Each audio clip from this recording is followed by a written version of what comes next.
Yan ang mga buwena manong showbiz issues na bumabandera sa ating bagong taon, ha?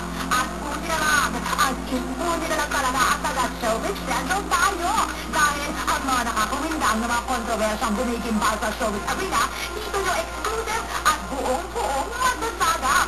O, diba? Kasi in showbiz laro ngayon, everything's happening so fast.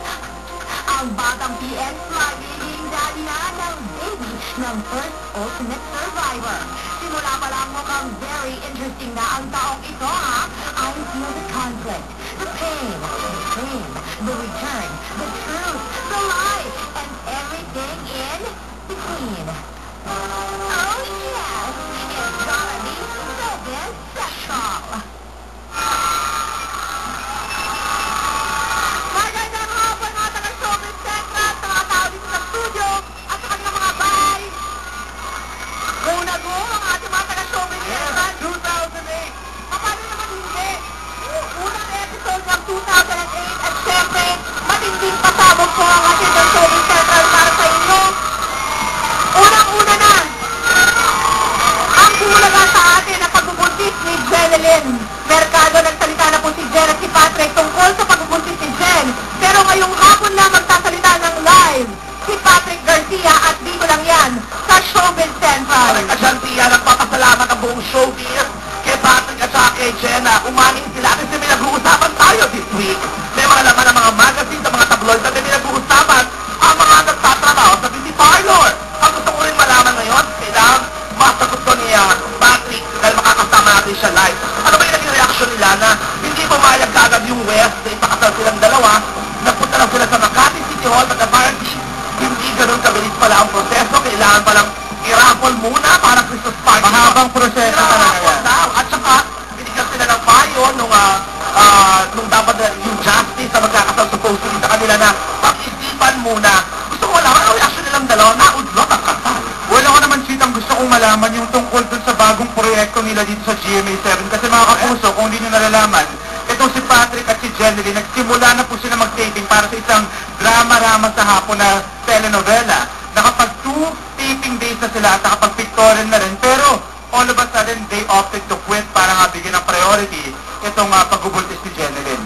So ano mangyayari doon? Gusto kong matanong kay Patrick mamaya dyan. Sa isang banda naman ako napanood ko yung interview ng mga magulang nila ni Patrick at ni Jeneline. At on the one hand, yung pong nanay-nanayan ni Jeneline na si Mami Lydia, medyo hindi pa daw siya ready na makaharap si Patrick sa ngayon.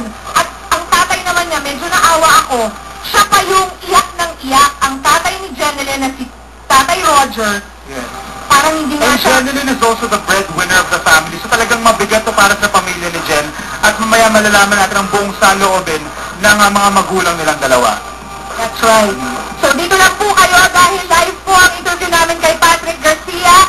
Malalaman natin ang mga plano nila tungkol sa kanilang relasyon at kung kailan nila planong magpakasal. Kung hindi man this year, kailan nila planong gawin to if ever.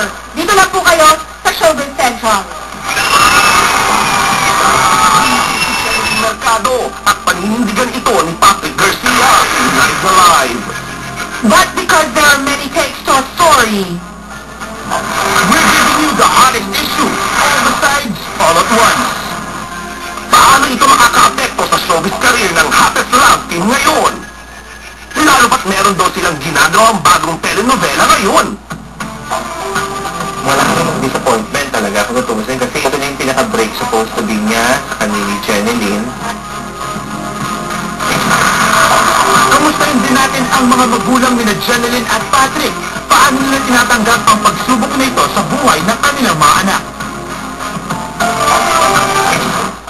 Sakit sa loob po, iyak ko na.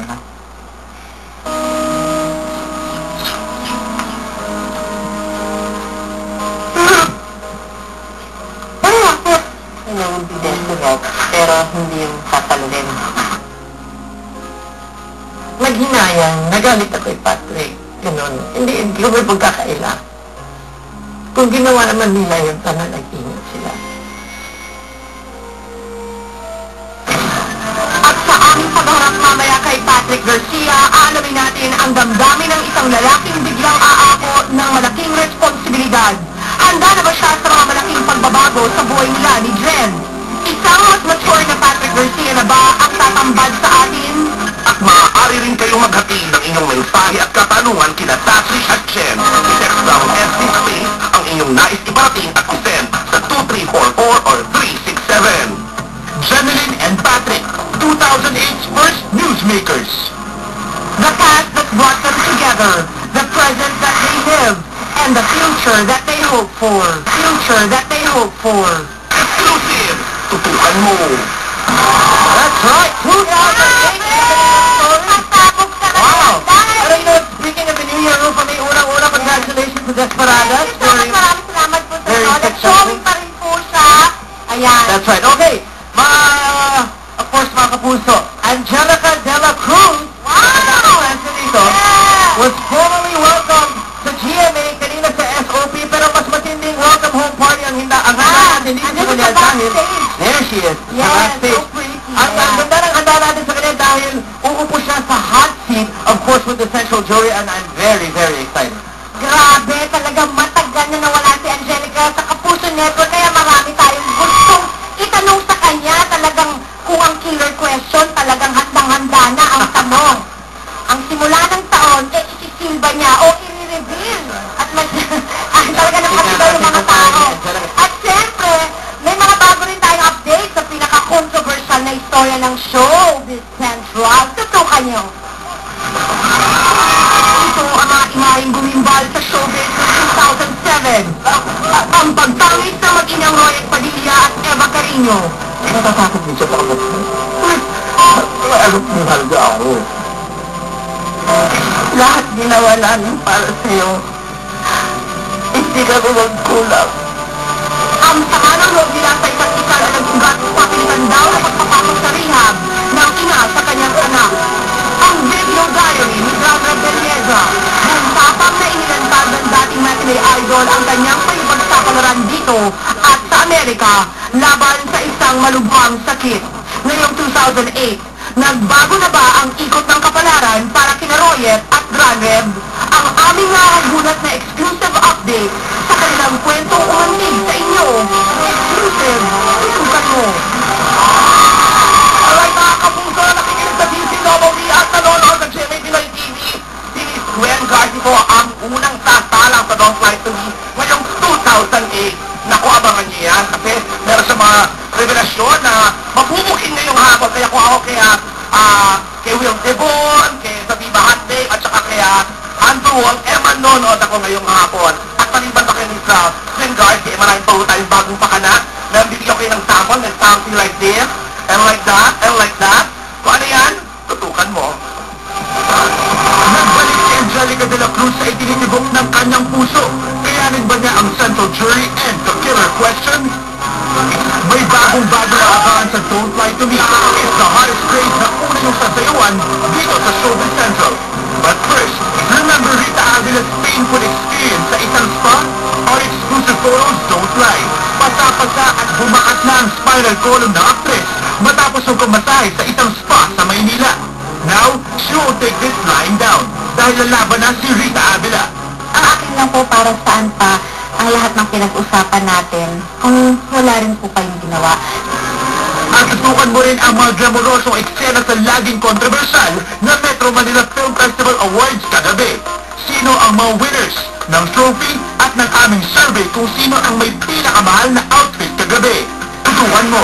Napakarami talagang nangyayari and to sing, 1 week pa lang tayo sa 2008 ha! Andito rin si Yasmin Gurney at ang stars ng pasan ko, ang daigdig, live na live! GMA Network, sinabana ng Datong Rival at ABS-CBN. Go Kapuso! Hindi tayo papapit dyan! At sa Hollywood, nauuso na sa mga stars ang beauty treatment na ang gamit ay ginto! Ang social naman! Pero susunod na ha, ang future ni Jeneline at Patrick. Ngayong magkaka-baby na kasi sila.